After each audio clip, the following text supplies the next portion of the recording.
All right, my clock has struck 5:48 p.m.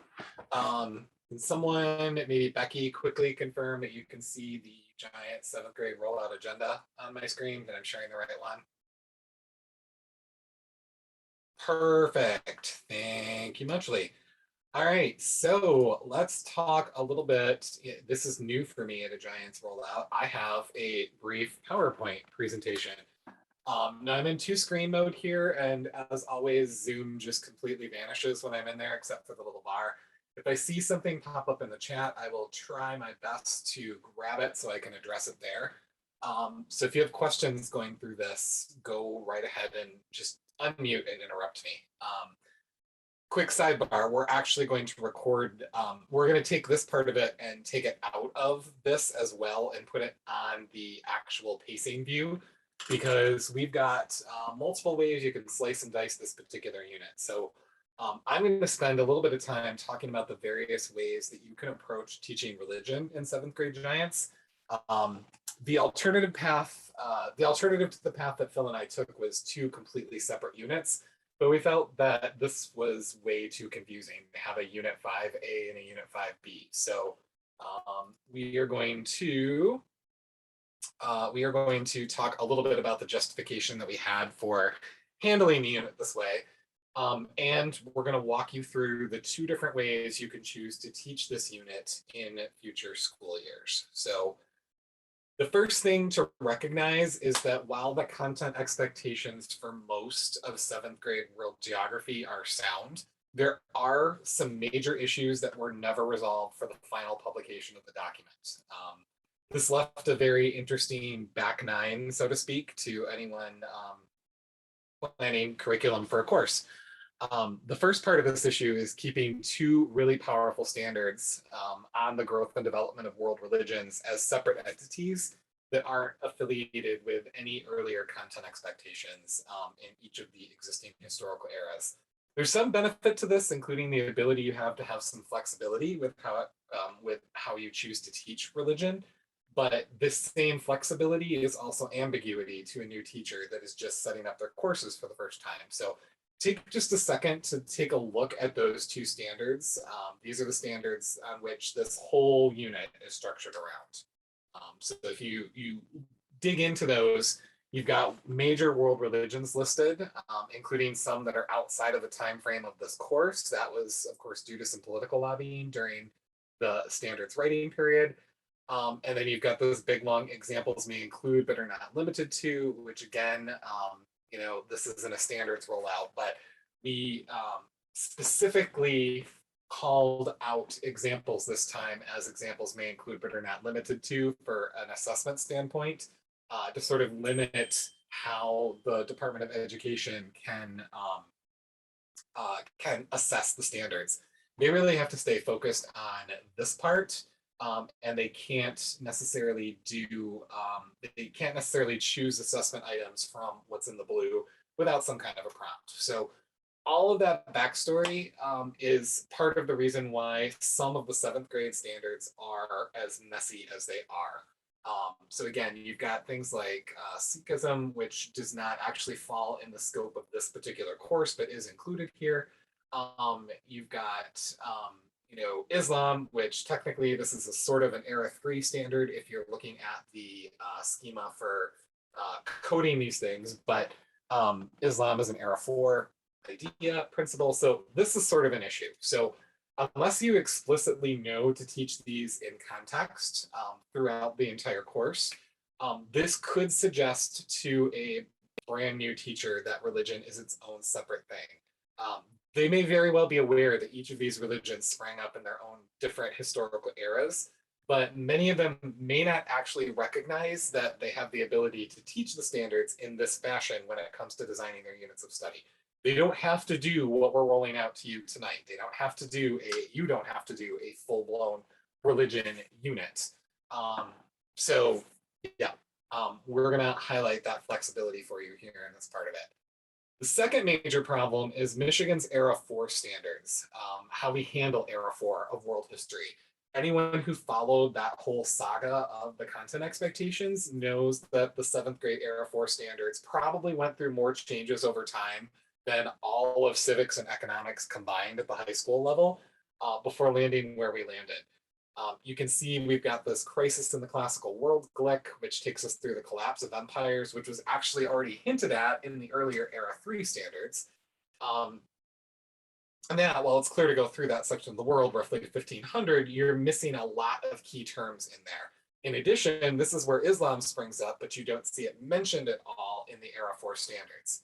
That second standard covers Africa to 1500, and while we have highlighted some civilizations in that era, this standard can easily look like its own survey course on the surface, unless you rein things in as a teacher and see these standards for what they are, which is a bridge back into US history in the 8th grade level. And then the final standard completes that bridge by talking about North America to 1500 CE. Essentially, these three standards together are meant to cover a section of content that many 8th grade US history teachers have woven into their instruction, even though it's not a part of their standards. All of that exists in the 5th grade. So the 7th grade writers chose to put these in here as a bridge into the high school. But still, again, there's no mention of Islam, which is a continuity of practice throughout the 7th grade standards. You're not seeing any of those religions called out in the standards for their historical eras.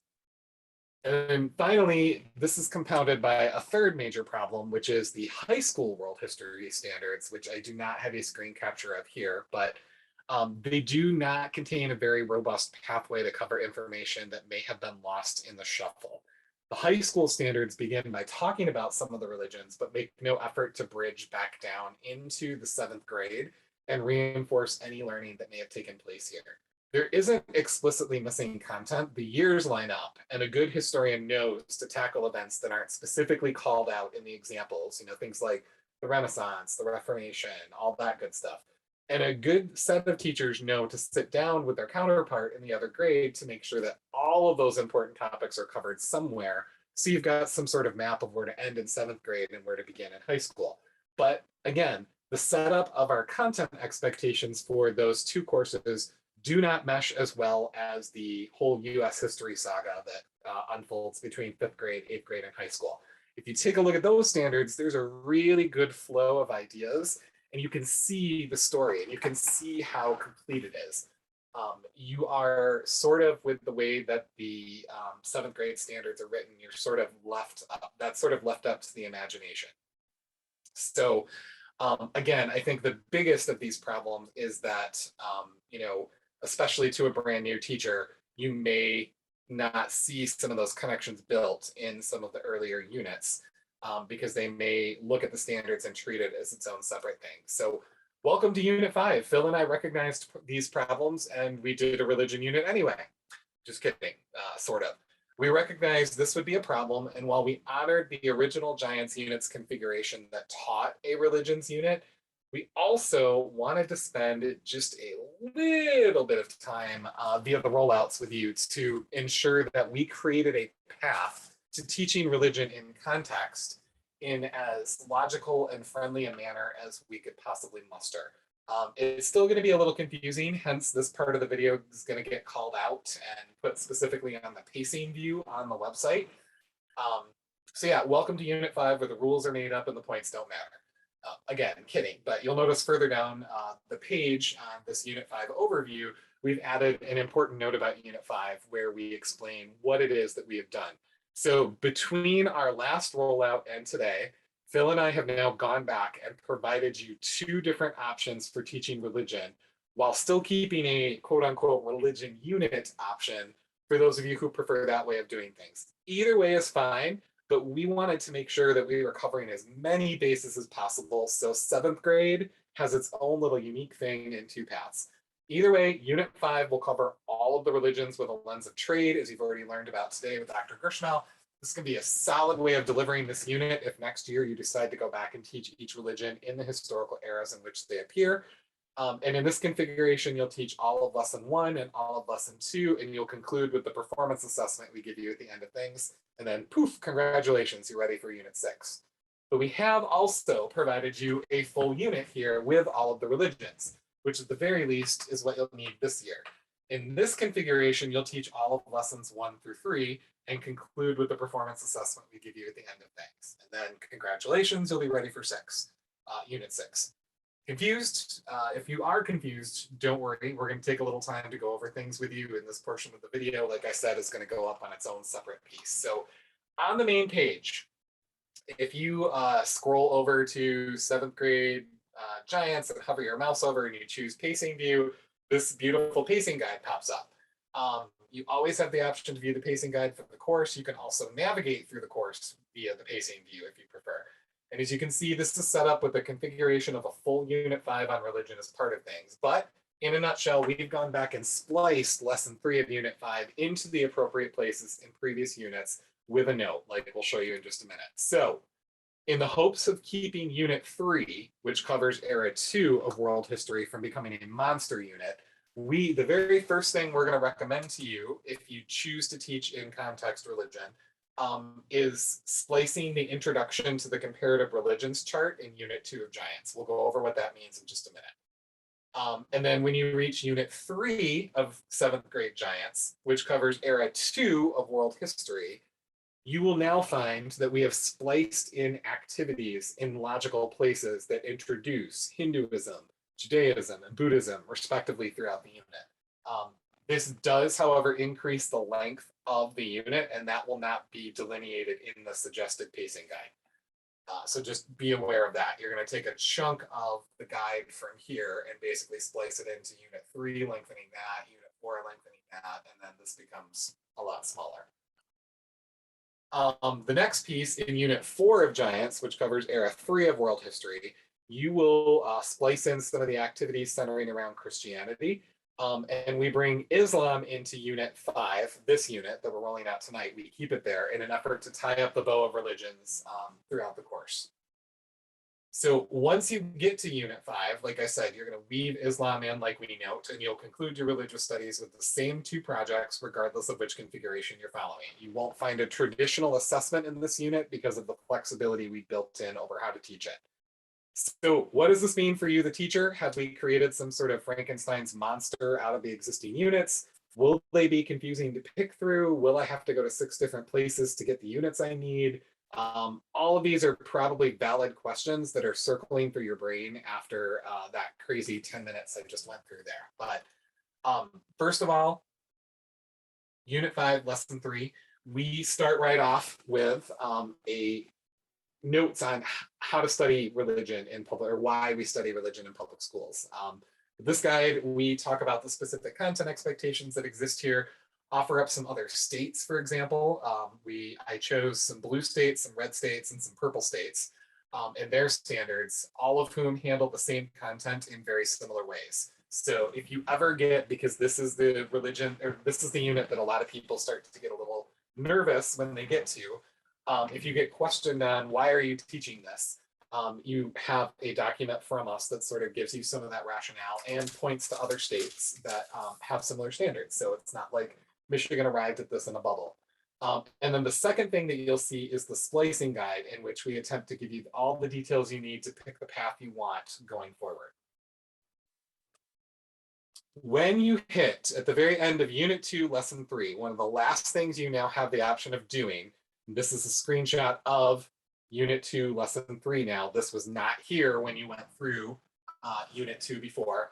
One of the last things you have the option of doing is beginning your study of world religions with the next unit, Unit 3. But because Unit 3 has become disproportionately larger than Units 4 and 5, if you choose to take this path, we recommend you save a little bit of time, and at the end of Unit 2, start talking a little bit about the comparative religions handout. And that's going to be a graphic organizer that's going to then follow them through Unit 3, Unit 4, and Unit 5. And it has its own purpose in Unit 5 that completed comparative religions handout will have. So this exists in Unit 5, Lesson 3, but we have also spliced it into Unit 2, Lesson 3, so that you can launch your studies if you choose to do religion in its historical context. When you make it to the end of Unit 3, Lesson 1, you're now going to see that we've spliced in all the Hinduism content from Unit 5 at the end of Lesson 1. This was a logical connection point from some of the activities introduced earlier in the units, but Again, like all things giants, you are free to do it however you want. This is simply our best suggestion based on the overall structure of the units. Same deal in Unit 3, Lesson 2. The end of Unit 3, Lesson 2, you'll find we've spliced in the overview of Judaism, just like the previous one, we've given you some instructions for weaving it into the unit. And just like the others, we found this to be the most logical place to include this conversation. But if you don't like it here, move it to wherever it makes the most sense for you. And then to mix things up, we also added an overview of Buddhism in the middle of Unit 3, Lesson 3. So instead of at the end, like the previous ones, this one's most logical place was in the middle of Unit 3, Lesson 3. And this was a good place, to include this religion before wrapping up that entire historical era overall with those remaining activities that appear in the third lesson. So Unit 3, you have the option of bringing in the activities for 3 of the 5 major religions that we're going to be covering.